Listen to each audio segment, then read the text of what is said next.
yung impact na iniwan sa atin ni Ate Guy sa inyo isang personally, ano yung gano'n kayo na-touch ni Ate Guy?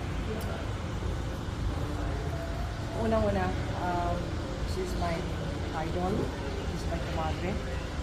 And sa lahat yata mga kaibigan niya, ako yung isang nakaalam yung surgery niya.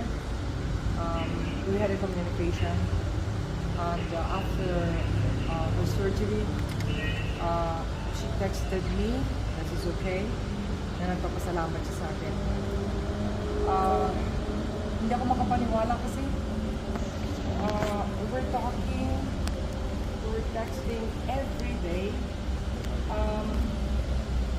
Tapos hindi ako makapaniwala na nawala siya bigla. I was there. Nag-witness ko po yung pagkawala niya kasama yung mga bagay makalang. So, napakalaking kawalan ng industry natin, movie industry at music industry. Kasi siya po ang hinagaan ng lahat ng Pilipinos when it comes to music. Naging national artist siya dahil sa larangan ng pagkanta, sa larangan ng pag-arte, ay siya po ang number one. Walang makakatapos. And we're so proud of her, especially po ako dahil nag-witness ko po kung paano siya nawala. And I feel lucky dahil in-idolize ko po siya at ako yung nabigyan ng pagkakataon na nandoon ako, nakita ko yung situation niya.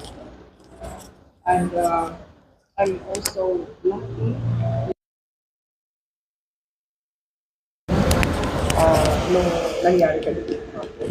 Kay Ate Guy, kung naririnig ka niya ngayon, one message yung pwede mo, nasa puso niyo ngayon, na gusto niyo sabihin sa kanya kung naririnig ka niya ngayon? Mari, you know that I love you.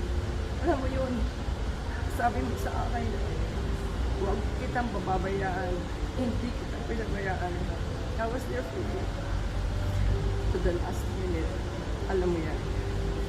At I will always be here for you and for your family. I'm so proud of you. Ikaw ang mahal ng ating bansa at ng lahat ng Filipinos.